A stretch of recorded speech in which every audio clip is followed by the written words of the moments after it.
Course को start करने से पहले मैं एक चीज़ बोलना चाहता हूँ। काफ़ी लोगों को ये लगता है कि गेम डेवलपमेंट एक बहुत ही डिफ़िकल्ट टास्क है, लेकिन ऐसा नहीं है।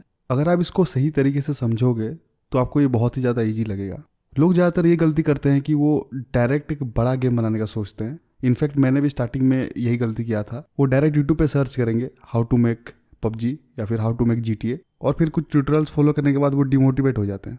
गेम डेवलपर बनने से पहले आपको इसका फंडामेंटल्स क्लियर करना पड़ेगा। अगर आपको कोडिंग नहीं आता तो फिर आपको कोडिंग सीखना पड़ेगा। आप जो भी गेम इंजन यूज कर रहे हो उसको अच्छे से समझना पड़ेगा। इसलिए मैंने इस कोर्स को कुछ इस तरीके से डिजाइन किया है कि कोई भी इसको फॉलो करके गेम बनाना सीख सकता है। चाहे आप एक कंप्लीट बिगिनर हो या फिर आपको कोडिंग के बारे में कुछ नॉलेज नहीं है, तब भी आप इस कोर्स को फॉलो करके गेम बनाना सीख सकते हो। गेम डेवलपमेंट में हजारों चीज़ें हैं सीखने के लिए, और प्रोग्रामिंग तो अपने आप में एक बड़ा टॉपिक है, लेकिन एक बार में आप हर चीज़ को नहीं सीख सकते। तो इसीलिए मैं जो चीज़ के बारे में बता रहा हूँ आप सिर्फ उसी पे फोकस करना। अगर आप आसपास की चीज़ों के बारे में सोचोगे तो फिर आप बहुत ज़्यादा कंफ्यूज हो जाओगे। लेकिन जैसे जैसे कोर्स आगे बढ़ते जाएगा आपको हर चीज़ क्लियर होते जाएगा। गेम बनाने के लिए हम यूनिटी का यूज़ करेंगे। अब यूनिटी क्या है? ये गेम इंजन है जिसके अंदर हम अपना गेम बनाएंगे।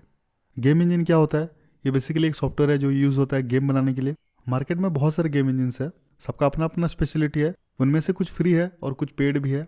लेकिन हम यूनिटी को ही क्यों यूज़ कर रहे हैं? क्योंकि ये एक वर्सेटाइल गेम इंजन है। इसके अंदर आप हर टाइप का गेम बना सकते हो, चाहे वो 2D हो, 3D हो, VR हो, मल्टीप्लेयर हो, सिंगल प्लेयर हो, हर टाइप का गेम आप इसके अंदर बना सकते हो।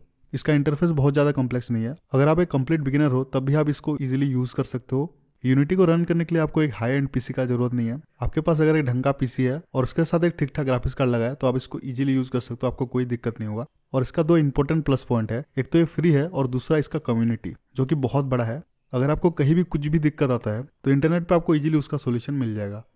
काफ़ी लोग यूनिटी का जो नया प्राइसिंग प्लान है उसको लेकर कंफ्यूज है, तो उसके बारे में थोड़ा बात कर लेते हैं। इसको अगर सरल भाषा में बोले तो आपने यूनिटी के अंदर एक गेम बनाया और फिर उसको रिलीज किया।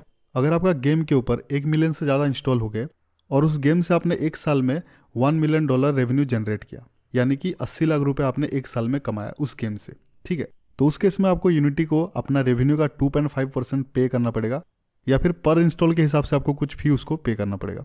दोनों में से आपको जो भी कम पड़ रहा है वो आपको यूनिटी को पे करना पड़ेगा। बेसिकली जब तक आप करोड़पति नहीं बन जाते आपको कुछ भी पे करने का जरूरत नहीं है। अब देख लेते हैं हम कोर्स के अंदर क्या क्या सीखने वाले हैं। सबसे पहले हम यूनिटी को इंस्टॉल करेंगे, फिर हम यूनिटी के इंटरफेस के बारे में समझेंगे। उसके बाद हम कुछ बेसिक कोडिंग करना सीखेंगे। फिर हम दो गेम्स बनाएंगे, एक 2D गेम और एक 3D गेम। और इन दोनों गेम्स के जरिए हम यूनिटी का जो इंपॉर्टेंट कंसेप्ट्स है उनको हम समझेंगे। फिर आखिर में कुछ इंपॉर्टेंट टॉपिक्स को हम डीपली समझेंगे। अगर आपने पहले से यूनिटी को इंस्टॉल करके रखा है और आपको यूनिटी के बारे में थोड़ा बहुत पता है तो आप चाहो तो पहले दो वीडियोस को स्किप कर सकते हो। अगर कोर्स में आपको कुछ भी दिक्कत आता है तो आप कमेंट सेक्शन के अंदर मुझे पूछ सकते हो। So let's start the course.